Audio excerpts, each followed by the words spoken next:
नमस्कार, मैं राखी और आप देख रहे हैं न्यूज 31 उत्तराखंड बुलेटिन की शुरुआत करते हैं, लेकिन उससे पहले एक नजर आज की सुर्खियों पर। 126 देशों के बाद अब भारत पर भी मंडराया कोरोना की तीसरी लहर का खतरा।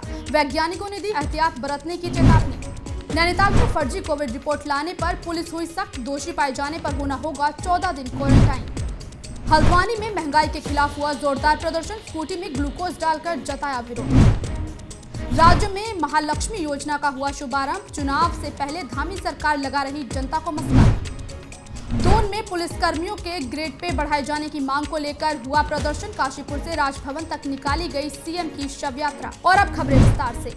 डोईवाला में बढ़ती महंगाई पर अंकुश लगाने और राज्य के बेरोजगार युवाओं को खेल कोटा के माध्यम से रोजगार दिए जाने की मांग को लेकर उत्तराखंड सरकार को ज्ञापन दिया गया। इस दौरान कांग्रेस ने आरोप लगाया कि जिस तरह से महंगाई आसमान छू रही है, ऐसे में गरीब जनता का जीना दूभर हो चुका है। उन्होंने कहा कि जनता जहां एक तरफ कोरोना की मार झेल रही है, वहीं दूसरी ओर गैस, पेट्रोल, डीजल, खाने पीने का सामान इतना महंगा हो चुका है कि आम आदमी का जीना मुश्किल हो रहा है। नेशनल और इंटरनेशनल के पदक जीत के आए हैं, लेकिन आज वो दर दर की भटक रहे हैं। तो मैं तो सरकार को जागरूक करना चाहूँगा, पूरे हमारे सेवा दल और हमारी जितनी भी महिला कांग्रेस और ये जितने प्रकोष्ठ हैं, खेल प्रकोष्ठ के माननीय अध्यक्ष हमारे सत्येंद्र सिंह परमार जी, गोपाल भाई साहब, तो निवेदन है कि सरकार से आग्रह करना चाहूँगा कि वो खेल प्रकोष्ठ का जो खेल के हमारे खिलाड़ी हैं उनका कोटा बढ़ाया जाए। आम आदमी कितना त्रस्त हो चुका है इस महंगाई से, उसके लिए हम यहाँ पे ज्ञापन दे रहे हैं। और आप सबसे इस ज्ञापन का एक ही उद्देश्य है कि महंगाई कम हो, और खेल प्रकोष्ठ की तरफ से भी हम लोगों ने ज्ञापन दिया है।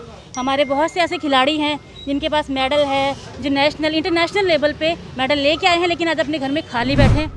देहरादून में एएनएम प्रशिक्षित बेरोजगारों का धरना प्रदर्शन जारी है। दरअसल एएनएम प्रशिक्षित बेरोजगार पिछले कुछ दिनों से अपना स्थायी नियुक्ति की मांगों को लेकर धरना दे रही हैं, लेकिन किसी उच्च अधिकारी की ओर से कोई आश्वासन नहीं मिलने के चलते अब उनका गुस्सा बढ़ने लगा है।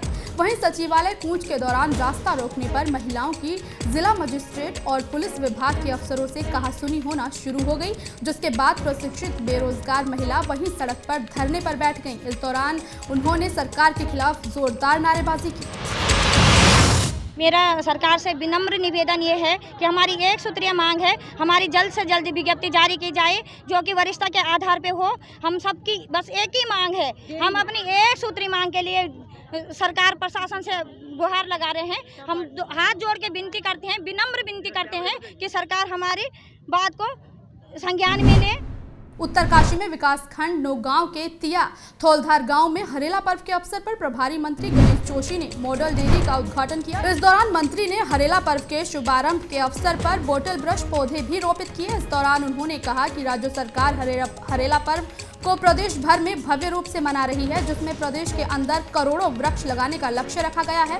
उन्होंने कहा कि उत्तरकाशी के मानपुर गांव में 1 लाख पौधा लगाने की शुरुआत की गई है और तिया में भी ग्रोटिस कंपनी की ओर से 1.5 लाख पौधे लगाए जा रहे हैं। और जहाँ पर भी मुझे कुछ कमी दिखाई दी, हमने उसको ठीक करने का प्रयास किया है।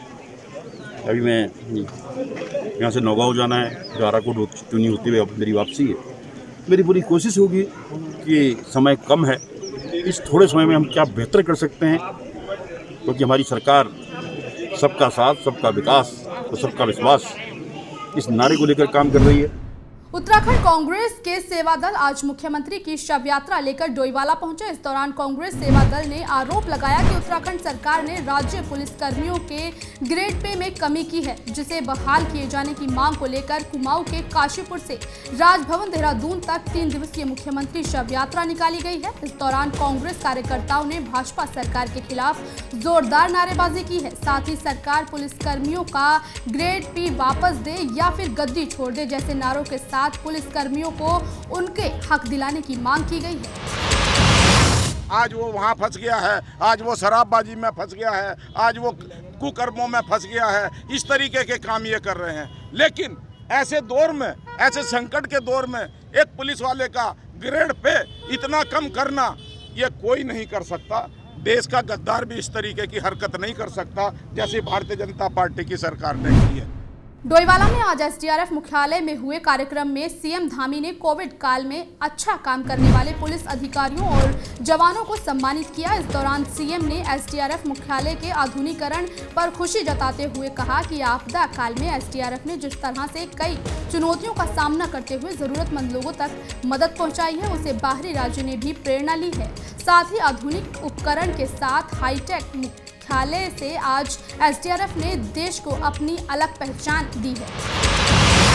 आपदाएं आती हैं और इस आपदा को रोकने में और इस आपदा में काम करने के लिए जो एसडीआरएफ है उसने अपनी बड़ी महत्वपूर्ण भूमिकाएं निभाई हैं। उनका बड़ा महत्वपूर्ण रोल है और आगे चलकर जो है और अच्छा रोल वो प्ले करेंगे। मैं उनको सबको शुभकामनाएं। जो भी आउटस्टैंडिंग काम करते हैं उसको हमेशा हम उनका मनोबल बढ़ाते हैं।